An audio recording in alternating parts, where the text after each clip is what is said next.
Howdy folks, and welcome to the Hillbilly Kitchen. Today we're making cream cheese filling.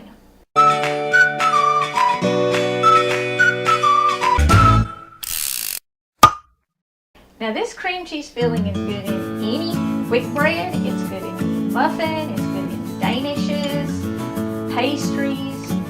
You know those pastries that you bake and have that big clump of gooey cream cheese filling in the middle? That's what this is.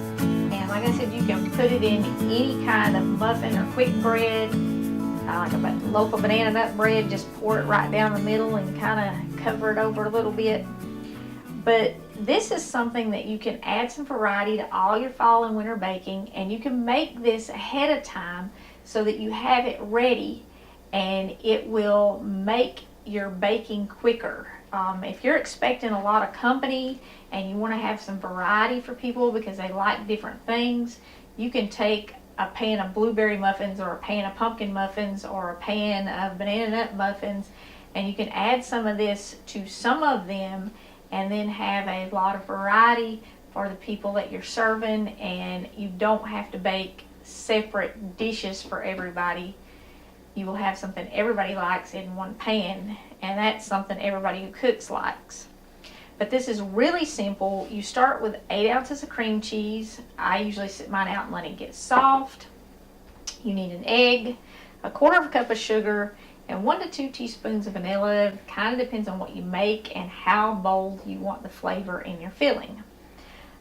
You can mix this with a mixer or a whisk. I usually just use a good stiff fork. You're kind of asking for a mess when you hit something like this with a mixer.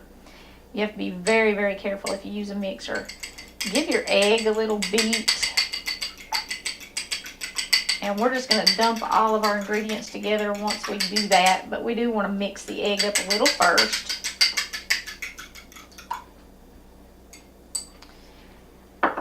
I said you can mix this up ahead of time because this recipe has an egg in it. You probably want to use it within a week of the time that you have mixed it up. You wouldn't want to keep it like for a month in your refrigerator and then add it to muffins. But if you're expecting company for the weekend or something over the holidays, it's certainly something that you can mix up a few days ahead of time and have it ready in the refrigerator. And really make a pan of basic muffins something special. Something that your company will remember having at your house.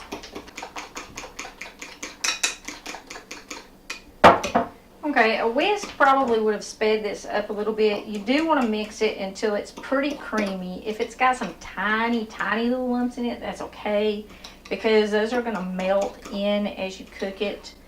The egg in this recipe is going to make it set up and bake so that it has the baked texture.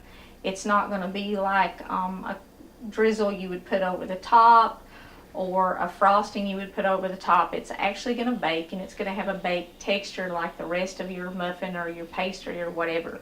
Like I said, this is something that you can mix up and you can add it to just part of what you're baking, especially if you're dividing it up, maybe making a couple of loaves of some kind of quick bread, or you're doing muffins. You can make part of them with the cream cheese and part of them without, but this is good in pastries, danishes, all that kind of stuff. And this is a really simple recipe to save so that you can add it to those other recipes and do different varieties.